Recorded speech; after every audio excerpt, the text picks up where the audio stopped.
At her husband's funeral, she caught her in-laws plotting to grab all the property, only for everything to change when she... Hello besties. Welcome to Emma's Tales. Please subscribe and leave a like for us. It means the world to us. Also, share this video with your loved ones and turn on post notifications so you don't miss future videos from us. Thank you. As you do so, sit back and relax as we dive into this story. Rain drifted down in a fine gray veil, soft as grief and cold as betrayal. Black umbrellas bloomed across St. Dominic's cemetery like bruised lilies, their spokes quivering in the wind that skated over headstones and whipped the funeral tent's nylon walls. Beneath one of those umbrellas stood Rosa, back straight, spine aching, left hand locked around her younger daughter's fingers while her right clutched a tissue already soaked through. The polished mahogany casket rested on metal rails above the yawning red clay grave. Gold letters spelled out Adebayo, A.D., A.J.A.Y.I., 1979 to 2025, but Rosa could hardly read for the blur of tears. She heard instead the measured cadence of the priest, the shuddering breaths of mourners, the distant splash of cars on wet asphalt, sounds that might have belonged to any rainy Saturday, if not for the weight pressing against her ribs. A sudden clap of thunder made 6-year-old Aoife whimper. Rosa crouched, drawing the child against the damp skirt of her black dress, whispering, "It's only the skies saying goodbye." Aoife nodded, eyes round, but still burrowed under Rosa's arm. 10-year-old Dara stood stoically beside them, chin tilted up like a sentinel, though her cheeks trembled each time the wind hissed. Across the grave hissed other voices, low, barbed, unmistakably hostile. Cole Ajayi, Aid's elder brother, had never mastered the art of whispering kindly.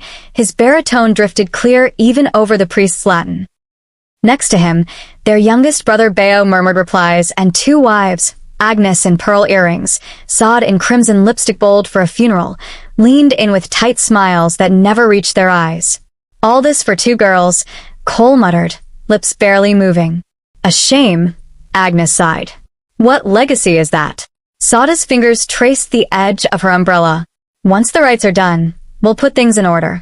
Rosa's stomach twisted, but she kept her gaze trained on the coffin. She had expected coldness. She had not expected open contempt on the day they lowered her husband into the earth. Aid's extended family fanned out like royalty, fine umbrellas, tailored ash-colored suits, mournful faces rehearsed for public sympathy. Yet beneath the silk and starch, Rosa felt the calculation.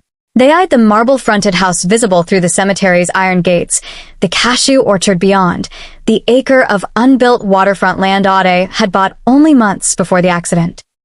Her aunt by marriage, Ani Funk, clicked her tongue loudly enough for the women behind Rosa to hear. If only Ade had tried again.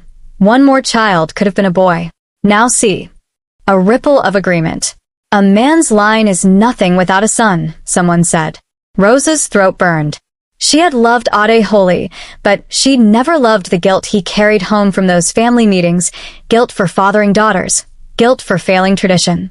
Now that shame draped over her shoulders like a sodden shawl, and Ade was not here to pull it away. Don't forget to like and drop a comment. If this is your first time here, hit that subscribe button. The priest intoned the final blessing. Pallbearers, cousins drafted into duty, gripped the straps. Eternal rest grant unto him, O Lord. The casket descended until the polished lid disappeared beneath the lip of earth. A soft cry escaped Rosa's lips. Aoife answered with a sob. Dara slid her small hand into her mother's, nails biting Rosa's skin, anchoring them both. Rain finally hardened into steady drops. Mourners shuffled toward the reception marquee, where hot pepper soup and puff-puff waited. Nigerian custom demanded the living be fed though their hearts were hollow. As Rosa guided her daughters to the tent, she felt Cole's gaze crawl across her back like a spider searching for a soft place to bite. Inside the marquee, the smell of fried dough mingled with damp earth and disinfectant used that morning on borrowed plastic chairs. A generator thumped behind the church hall, its diesel cough underscoring every hushed conversation. Dara clutched paper napkins, Aoife clung to Rosa's waist, and Rosa searched for water to soothe the child's hiccuping grief. A burst of laughter, too loud for a funeral, drew her eyes. Cole, Bayo, Agnes, and Saad had slipped behind a stack of chafing dishes near the rear exit where rain drummed on canvas. They thought themselves hidden, but canvas carries sound. Rosa moved closer, partly to fetch bottled water, partly pulled by an instinct older than caution. She crouched beside a cooler, head bowed as though rearranging plates, ears pricked. Coal, the land behind the orchard alone could fetch 200 million. We list it within the month. Bayo. And the house? Prime Lecky frontage. Once she signs release, it's ours. Agnes. You'll need to move her before she grows a spine. Send the widow, and those girls to Benin to that old aunt. Out of sight, no trouble. Sod. Snort, a woman with no son has no bargaining chip. She'll fold. They always do. Rain hammered, plates clinked, but their words landed like stones in Rosa's chest. Her heartbeat roared in her ears so loudly she feared they must hear it, yet she could not move. Reclaiming the house, selling the land, exiling her children? She pressed a palm against the cooler lid, nails digging plastic, willing herself not to scream. Ade's brothers, her daughter's uncles, had waited scarcely an hour after the burial to carve up the remains of his legacy. They spoke with the detachment of traders weighing tubers, not flesh and blood. She's nothing without a son. Cole finished final as a judge's gavel. The sentence echoed through Rosa's bones. Aoife tugged her mother's skirt. Mommy water? The child's voice broke the spell. Rosa straightened, grabbed 2 bottles, and forced her features into calm. If she stormed over, they would see her rage, relish it, twist it. Not today. She guided the girls to a corner table, water trembling in her grasp, her mind a whirl of unfinished prayers and raw fury. Dara studied her silently. The girl had always been too perceptive.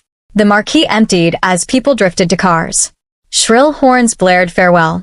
Cole approached Rosa once more, voice all sympathetic baritone. We'll talk soon, Iwomi, he said, using the Yoruba endearment for my wife, as though she belonged to him now that Ade was gone. His hand touched her elbow, claiming, condescending. She inclined her head, but did not smile. When everyone finally filed out, leaving muddy footprints and half-eaten pastries, Rosa led her daughters back to the graveside. Workers were filling the hole, shovels thunking into clay. She knelt, pressing her palm to the cold mound. Raindrops slid from her eyelashes onto the earth, a mingling of sky water and a widow's tears. I'm still here, Ade, she thought, voice silent yet fierce. They think I'm nothing. But I held you when you were flesh and blood, and I will hold what you left behind. I will not let them turn our children into refugees. Thunder muttered over the lagoon. Rosa breathed the petrichor of newly turned soil, felt it settle in her lungs like iron. She rose, squared her shoulders, and guided Dara and Aoife through the cemetery gate toward the waiting family car. Every step pressed her vow deeper into the ground, rooting it beside the casket. They may believe a woman with daughters is powerless. They will learn otherwise. I will not be pushed from the only home I have ever known. Behind her, the last shovel rang against stone, sealing husband and promise alike beneath the storm-dark earth. The Mercedes eased through the wrought iron gates of the Ajayi compound just after dusk. Rain-washed street lamps cast wavering gold across the gravel drive, and the engines per-echoed off red brick walls like a warning Rosa half expected the house to heed. Instead, the front door sconces blazed alive, and the great teak doors swung wide as if welcoming victors home from war. Rosa climbed out first, skirt hem damp against her ankles. Behind her, Dara and little Aoife shuffled close, clutching each other's hands the way children do when they sense monsters aren't hiding under beds tonight, but walking in plain sight. In the porter's cottage, nobody emerged. The in-laws had dismissed the old gatekeeper the moment the funeral cortege left the cemetery, an early sign of occupation. Inside, the entry hall smelled of freshly polished wood and foreign cologne. The scent jarred Rosa. Ade had preferred sandalwood. Noontoday's sandalwood, always dabbed high on his collarbone so she would catch it when he hugged her from behind. The memory stabbed, but there was no space for grief now. She ushered the girls upstairs. Straight to your rooms, take off those wet shoes, and descended to face whatever the house had become in 7 hours. Light spilled beneath the double doors of Ade's study. That room had been sanctuary. Mahogany shelves, vintage brass lamp, The pair of leather wing chairs where he and Rosa spent midnight Sundays planning futures no one would live long enough to see. She opened the door. Cole lounged in Ade's chair, legs crossed, an open ledger on his knee. Beo stood over the desk, sorting property deeds into neat piles. Agnes clicked through photos on a tablet, snapshots of the orchard, the lagoon-facing plot, the guest house, inventory shots for sale listings. They did not startle. They looked up as though they owned the walls and waited only for the rightful tenant, Rosa, to apologize for intruding. Cole shut the ledger. Our dear sister-in-law. We were just reviewing accounts. His smile was pure pastoral concern. There's so much to manage now. Ade is at rest. Manage, Beo echoed, sliding a deed into a folder labeled primary residence. Rosa fought the tremor in her voice. His office is private, Cole. It always was. Privacy breeds confusion. Agnes rose, smoothing her crepe sleeves. Best we keep things transparent. For the family. The word family tasted like rust on Rosa's tongue. She noted another detail. Ade's wedding portrait, the one of him and Rosa under a jacaranda tree, was gone from the mantel. In its place perched a small bronze bust of their late father-in-law, stern and bearded. Ancestral authority, presiding over new order. We'll talk tomorrow, Cole said, already returning to the ledger. For now, rest. You look exhausted. Rosa shut the door quietly. Only in the corridor did she allow herself a single, tight exhale, anger, not relief. Upstairs, the girls' voices echoed down the corridor, alarmed. Rosa hurried to the nursery wing. Saad knelt beside an open trunk, folding Aoife's quilted blankets into a cardboard box. Dara's desk had been dragged into the hallway. Chalk pastels lay broken on the floor like bleeding petals. Stop that, Rosa said. Sa det bare pass. The children will be more comfortable in the East Wing, closer to the servants. She tapped the box shut. These rooms adjoin the master suite. Eventually a proper heir will need them. Rosa stepped between Saad and the girls. Leave their things. Now. A flicker of challenge crossed Saada's eyes, but she stood. Very well. Speak to Cole if you prefer disorder. She swept out, perfume lingering like mockery. Aoife burst into tears. Dara stooped to gather her sister's crayons, teeth clenched hard enough to quake her jaw. Rosa wrapped them both in her arms, breathing steady, because mothers do not weep where daughters can see. Don't forget to like and drop a comment. If this is your first time here, hit that subscribe button. The kitchen should have offered calm, familiar hum of refrigerators, the comforting smell of thyme and crayfish stock. Instead, Rosa found a sheet of cream paper propped against a bowl of fruit. Request for property transition review. Elders Council. 10 o'clock Wednesday. Attendance mandatory. At the bottom, Cole's signature, neat, decisive. No condolence line, no familial courtesy. Just an appointment to erase her. Don't forget to like and drop a comment. If this is your first time here, hit that subscribe button. A second line in neat female script added instructions for refreshments. Rosa curled the notice in her fist until the paper groaned. Wednesday was 4 days away. 40 days of mourning had been tradition since her grandmother's era. Cole meant to exile her before the tears dried on Ade's tombstone. She carried the notice into the silent dining room and stood before the long mahogany table. 8 months ago, Ade had sat at its head.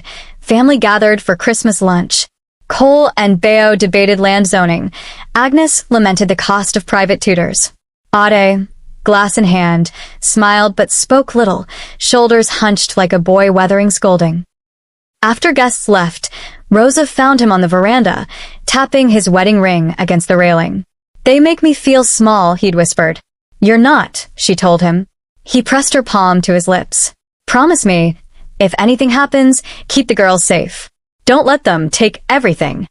Nothing will happen, she'd insisted. It had felt true, then. Tonight, she felt the ring's ghost-cold weight around her own finger and wondered if Ade had sensed the speeding car months before it crushed his. The house slept fitfully. Rosa tucked Dara and Aoife into the wide bed in the nursery.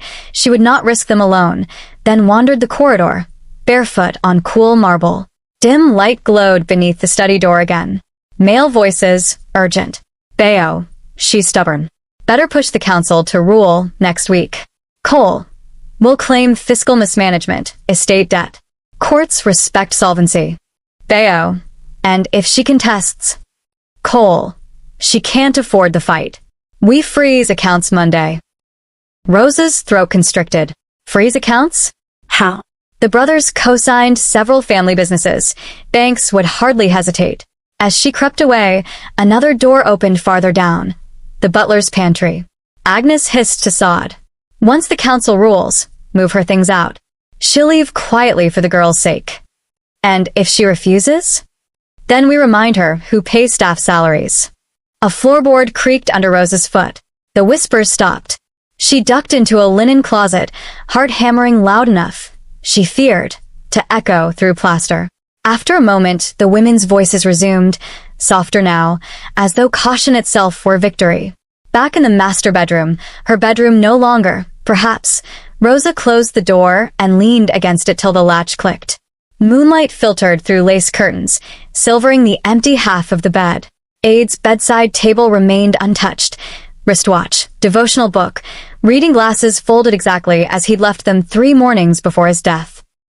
The glasses blurred behind Rosa's tears. She crawled onto the duvet, pressed her face into Ade's pillow. It still held sandalwood. For hours she had been iron. Now she melted, silent sobs that shook the mattress, raw gulps of air that scalded her lungs.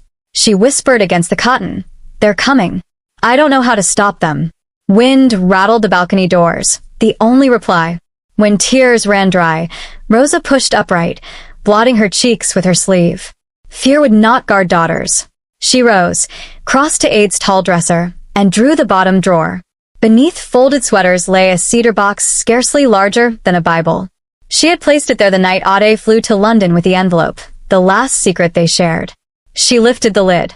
Inside, a single letter, its foreign postage faded, addressed in the looping hand of Dr. Isabella Velasquez.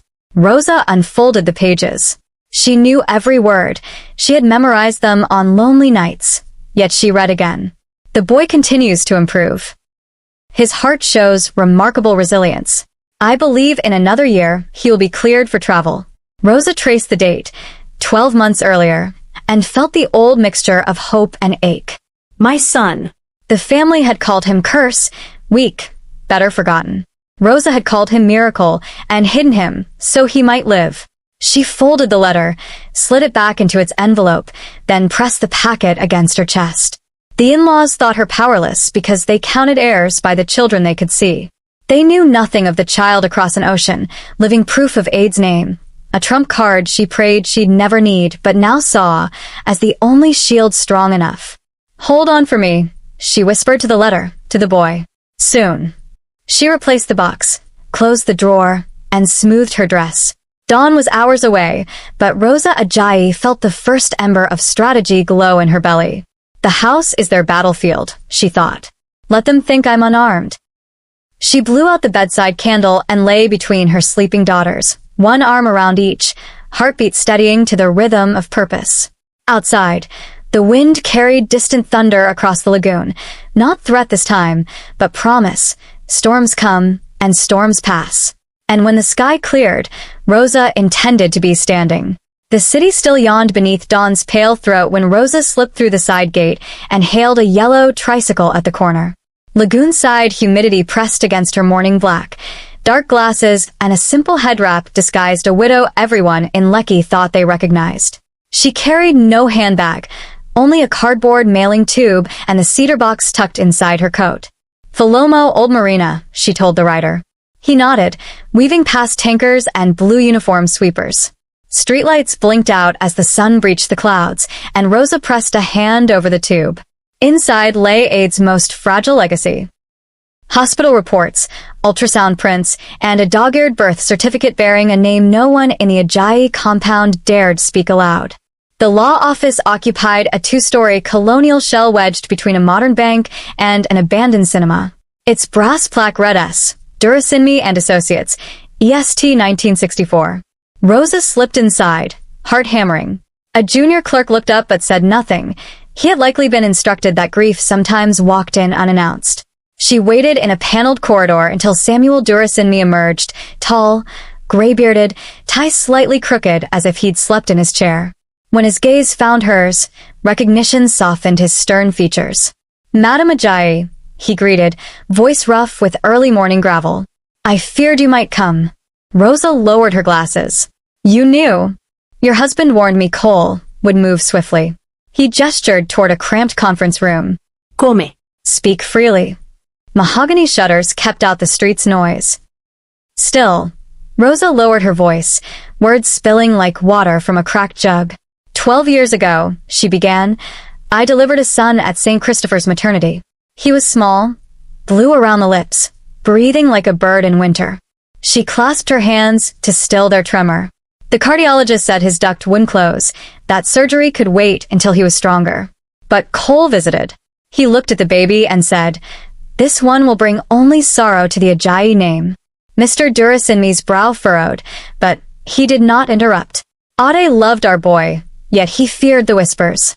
When Cole called a family council, Ade, he didn't defend us. Rosa felt the old ache bloom like flame. The next week we found a surgeon in Barcelona willing to operate. I left the baby with Dr. Isabella Velasquez's institute, promising to return before his first birthday. But recovery took longer. More surgeries. And each time I thought of bringing him home, Cole's voice rang in my ears. She withdrew the cedar box, spreading its contents. Faded photos, tiny fists wrapped in gauze, later a toddler learning to walk along a seaside promenade, letters with Spanish postmarks, cardiology charts, a recent picture of a lanky boy holding a football, grin wide as open sky. My son, she whispered. Emeka. Alive. Stronger every year. Durasinmi examined a chart, eyes moist. Ade told me pieces, though not all. Last November, he came here alone, pockets sagging with guilt. He updated the will. The lawyer unlocked a drawer and produced a blue folder. Emeka Ajayi is primary heir, provided his mother proves his survival and medical stability. Rosa's lungs stilled. Survival I can prove. Stability, he plays football now, sir. Emotion cracked her voice. He runs. Durasinmi exhaled. Then we have leverage. But we must show the elders undeniable evidence. Passport, medical clearance, photographs. And the boy himself, if possible. He will come, Rosa said, though fear shivered in the words. I'll fetch him with my own hands if I must. Leaving the office, she posted an express letter to Barcelona, addressed to Dr. Isabella Velasquez, Instituto del Corazón Infantil, Calle de la Reina, begging an urgent reply and safe passage for Emeka. Each stroke of the pen steadied her breath. By mid-morning, she was back in Lekki. The compound stood too quiet. Children from neighboring villas no longer played near the gate. Rosa entered through the kitchen and found Madame Blessing, the cook, scrubbing pots with furious strokes. Ma, the woman murmured, eyes darting to the door. They said I shouldn't talk to you. Who said? Before Blessing could answer, Sada's heels clacked in. She held a document rolled like a baton. Sister-in-law, good you're here. Sign this. Don't forget to like and drop a comment. If this is your first time here, hit that subscribe button. Rosa read the heading. Temporary Relocation Agreement. Beneath, clauses surrendered household authority to Cole pending estate review. She met Sada's gaze. No. Sada's smile was serrated. Refusal will complicate matters. We've already consulted our solicitor. You may find yourself without groceries, fuel, even nanny wages before week's end. She tapped the paper. Ink or consequence. Footsteps sounded behind them. The housekeeper, Mama Teo, slipped in, worry etched in her wrinkles. Rosa straightened. Put it on Cole's desk. I'll consider it. When Sod left, Blessing let out a breath. If they cut food budgets, what'll the girls eat? Whatever we can grow or buy ourselves, Rosa said. Will you stay? Blessing wiped suds from her wrists. I watched you carry Dara in swaddling cloth. I'm not going anywhere. Mama Teo nodded. And the gate may lock, but old hinges still listen. I'll warn you if strangers arrive. Rosa's throat tightened. She had allies. Afternoon heat draped the house. Rosa climbed to the study. Light spilled under the door again. She pressed her ear. Cole. Mr. Ogundiel will notarize by Friday. The forged signature matches Ade's hand. Theo. And the account freeze? Cole. Done. By Monday, the widow won't afford fuel for her generator, let alone a lawyer. Rosa's pulse thundered. She slipped away, quiet on bare feet, thinking of Emika's smiling photo. Hold on, my son. We're racing storms now. At dusk, Rosa found the old gatekeeper Pa Musa oiling hinges on the rear fence, his personal rebellion after dismissal. He glanced up, eyes glinting. Madam, he whispered, they bring trucks tomorrow to remove the orchard tools. Say maintenance. They're carving the place piece by piece. Rosa touched his shoulder. Will you watch the outer gate tonight? My lantern is yours, he answered. No intruder crosses while I breathe. Night painted the compound indigo. Rosa brewed hibiscus tea, carried 2 cups to Dora's and Aoife's room, then kissed them goodnight. When tiny snores curled in the dark, she crept to the master suite. She placed Emika's most recent photograph on Ade's pillow, a boy with her eyes, Ade's dimple, and a second chance beating inside his chest. At the escritoire, she unscrewed a fountain pen. Ink pooled like midnight rivers across crisp stationery. Dear Isabella, danger circles us. I need my son beside me before month end. Enclosed doctor's report, passport copy, and earliest flight details. Money is no barrier, only time. Tell Emika his mother loves him beyond oceans. She signed, blotted, sealed. Tomorrow Pa Musa would pass the envelope to a trusted courier. Rain began again, soft, as though sky tiptoed over the roof. Rosa opened the balcony doors. Damp wind carried the scent of palm fronds and distant diesel smoke. Somewhere beyond the lagoon, a boy she'd cradled on harrowing nights prepared for an unknowable journey home. Rosa pressed palms to the railing. Beneath, security lights illuminated the orchard. She imagined Cole counting profits on each tree, unaware roots ran deeper than his greed. You think me weaponless, she told the dark. But my son wields my heart, and that is steel. Inside, she locked the doors, slid the cedar box beneath the mattress, and lay between her daughters, one arm around each, an anchor against any tide. Thunder rolled just once, low, promising, before the night settled. Rosa whispered into Dara's curls, We fight with truth and time. The child stirred, but did not wake.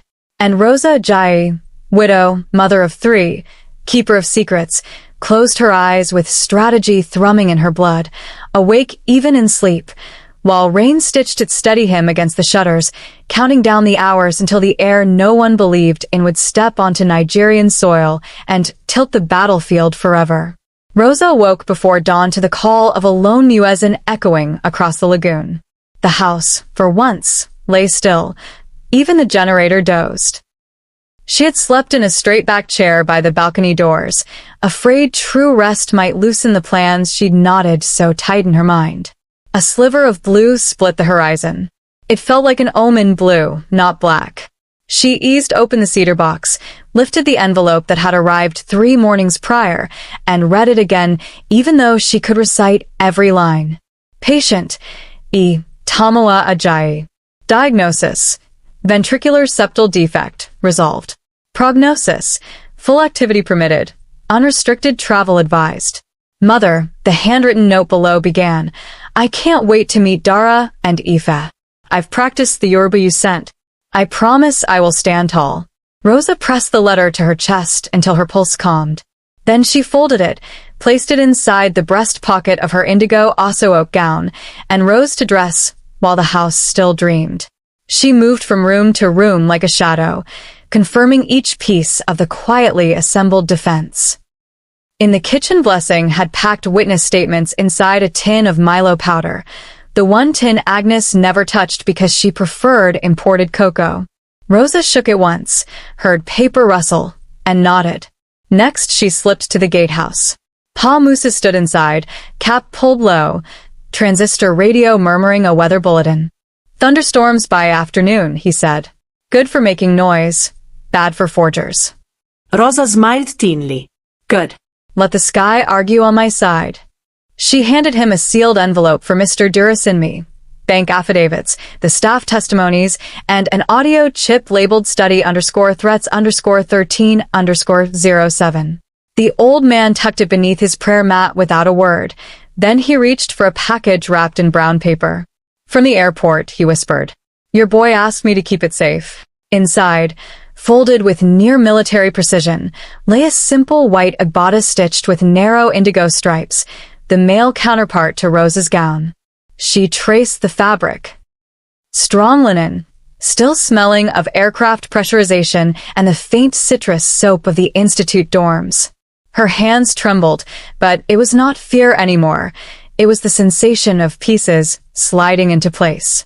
At breakfast, she wore a plain black wrapper over her indigo gown and tied an old mourning scarf round her head. When Agnes sauntered in, all crimson gelly and matching clutch, Rosa lowered her eyes, spooned watered pap into Aoife's bowl, and looked every inch the widow too exhausted to fight. Agnes's smile gleamed.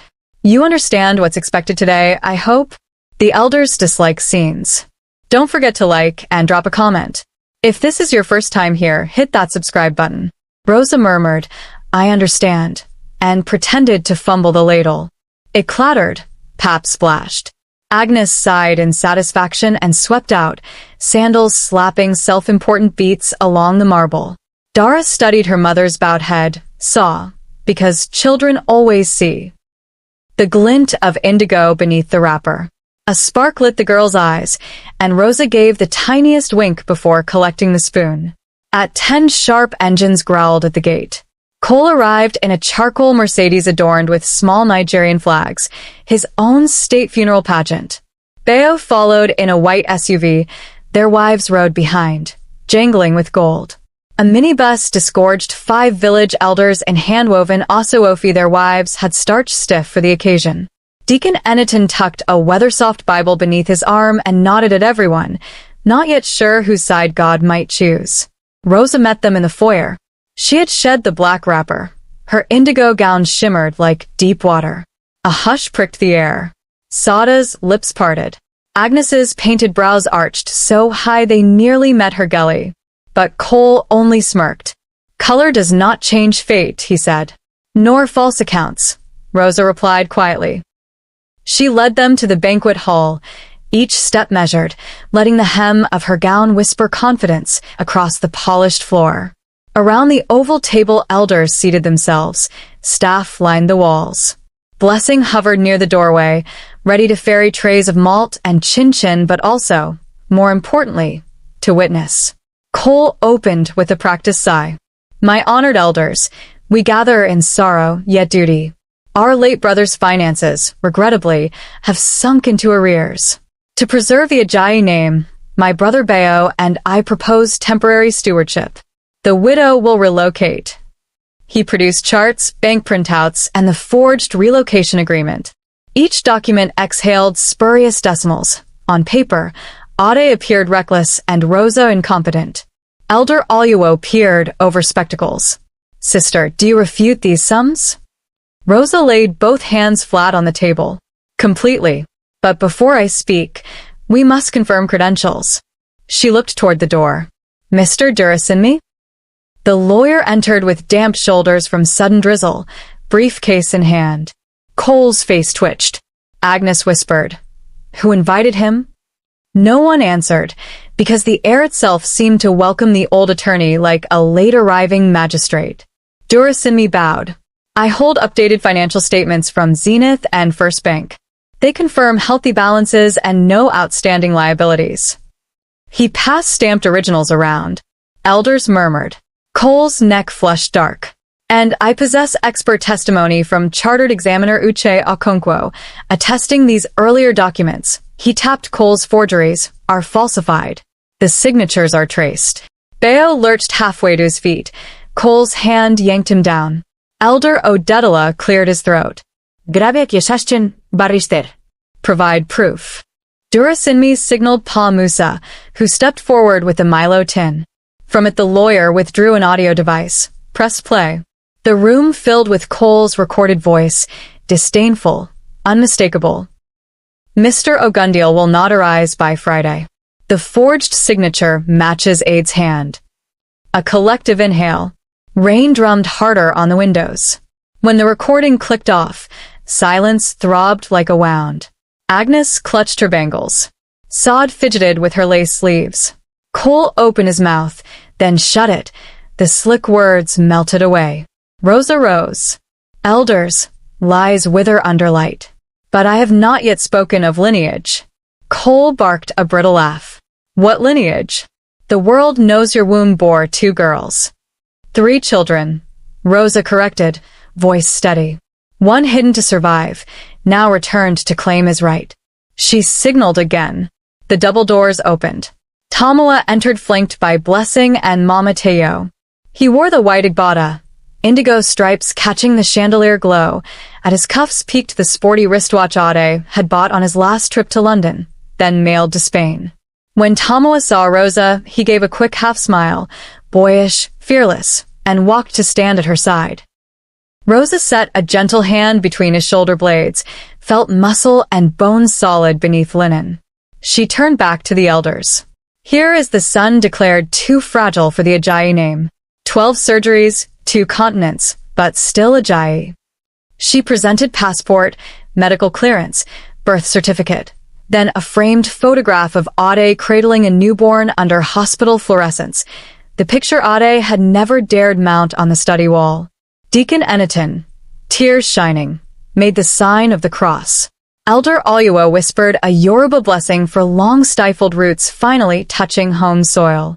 Cole sprang up, chair tipping. A stunt. Produce DNA. Tamawa turned his calm gaze on the uncle who had once labeled him curse. He spoke softly, English infused with beach-bright Spanish vowels. Uncle, I will gladly give blood. But will you give truth? Laughter, brittle, disbelieving, rippled among staff. Cole's face darkened crimson. He lunged toward the boy. Pa Musa stepped between them, cane firm against polished floor. Respect the council, the gatekeeper growled. Agnes tugged Cole's sleeve. We must leave. But Elder Odedala pounded his walking stick. None leave. The Ajayi family sought our judgment. Judgment you shall hear. He motioned to Rosa. Speak your last words, daughter. Rosa inhaled, tasting rain-cooled air leaking through louvers. I do not seek revenge, she began. Only to raise my children, all my children, on the soil their father cherished. I will open every ledger. I will shoulder every tax. But this house will echo with laughter, not schemes. She looked along the walls where household staff, gardeners, and drivers stood shoulder to shoulder. These people are family, too. They stayed when threats came. Their loyalty deserves a future. An elder cleared his throat. And the brothers? Rosa faced Cole and Bayo. They may visit. They will not rule. A rumble of approval rose, staff first, then elders. Elder Oluwa lifted a knurled hand. By witness of our eyes and ears, stewardship remains with the widow until the rightful heir reaches maturity. Let it be recorded. Cole sagged into his chair, fury leaking away into something hollow. Disbelief. Bayo covered his face. Agnes hissed at Sod. We should have burned those ledgers. Outside, thunder cracked like a celestial gavel sealing the verdict. Papers were signed in heavy ink. The forged documents, now evidence, were sealed in envelopes marked for police review. When the council adjourned, elders drifted into rain-fresh air speaking blessings over the boy who should have died, but did not. Staff filed out to prepare a meal, lanterns glinting in their wet eyes. In the echoing hall only Rosa, Tamawa, Dara, and Ife remained. Dara approached her brother shyly. I drew you something, she said, offering a folded sketch from her pocket. 4 stick figures beneath an almond tree, a single word scrawled above, home. Tamawa's smile trembled. Gracias. I mean, sister. Ife wrapped her arms round his waist. He bent awkwardly to hug her back, still learning the gestures of a family he'd met only yesterday. Rosa watched, heart so full it hurt, then gathered them all into her arms, the 4 of them forming a circle where grief, relief, and new hope collided. Overhead, rain slowed to a whisper. Through tall windows, clouds shredded, revealing a slice of blue identical to the thread woven in Rosa's gown. She closed her eyes and felt Ade's absence lighten, not because he was less missed, but because a promise he once feared to make had finally been kept. The storm had arrived, loud, cleansing, unstoppable, and left the Ajayi house standing, its truest walls made not of brick, but of a mother's resolve and a son's resilient heart. The banquet hall vibrated like a hive about to swarm.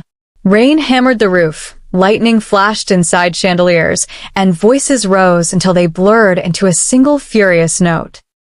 At the center of that storm stood Rosa in her indigo gown, one hand resting lightly on Tomoa's shoulder. Everything she had built in secret balanced on that touch. Arthur, the eldest brother whose Yoruba name, Cole, had long masked his English baptism, swept an accusing arm toward her. "This is fraud." Spittle flew. "We demand DNA tests, immediate injunctions. I will not see my father's estate surrendered to a Spanish street orphan and his scheming mother." Agnes, rings clacking, shouted. She bought those documents in Lagos Market. Behind her sod waved the forged bank charts, now rubbished by zenith seals, as though frantic motion might blur the lies back into truth. Tomoa stiffened. Rosa felt the tremor under her palm. She leaned to him just enough for her whisper to find his ear. Standtal. The wind only bends what is hollow. Elder Oluwo banged a gavel on the table. Quiet. We will let the widow speak. Don't forget to like and drop a comment. If this is your first time here, hit that subscribe button. Rosa lifted her chin.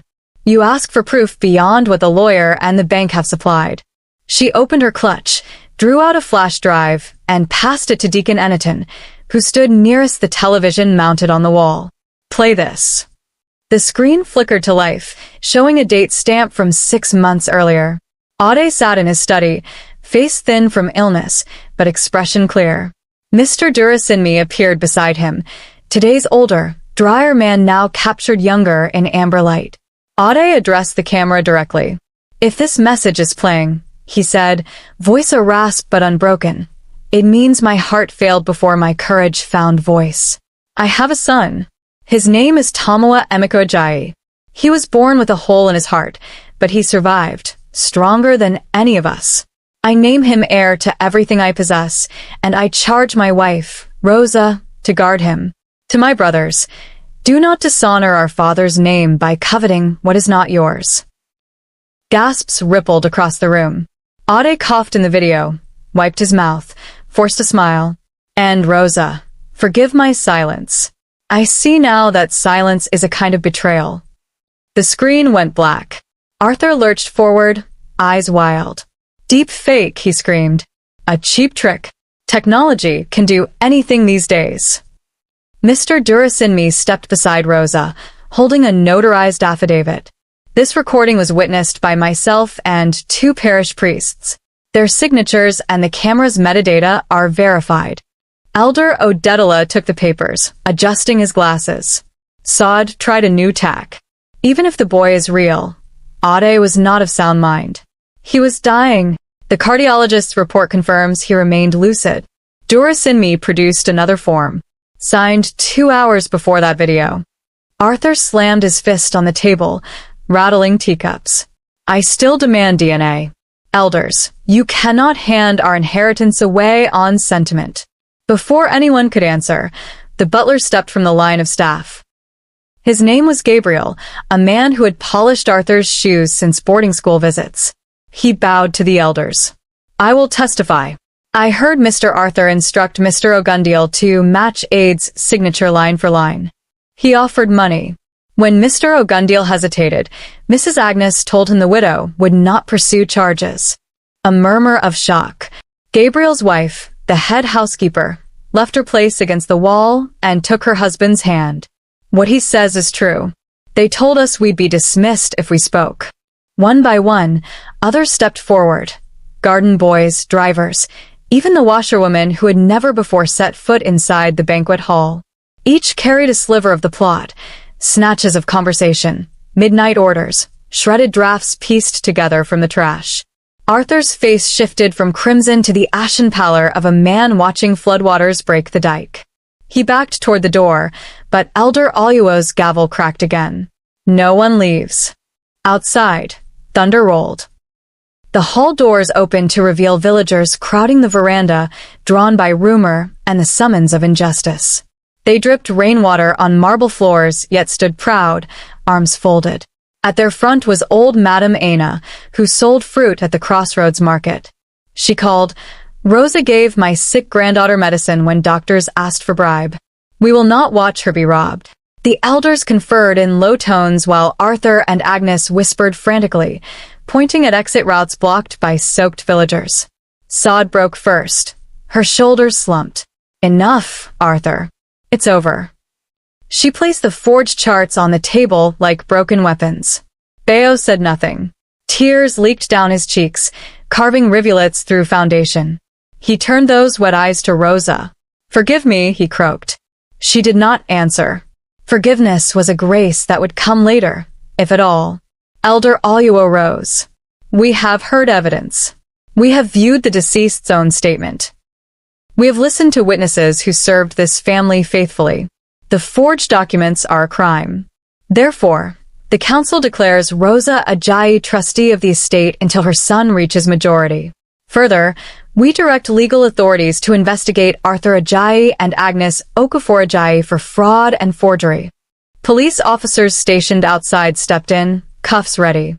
Arthur snarled, "I built this empire. You cannot do this." 2 constables took his arms. Agnes collapsed onto a chair, heels skittering across the floor. Tomoa watched it all with a stillness that resembled awe. Rosa tightened her hold on his shoulder, not to steady him but herself.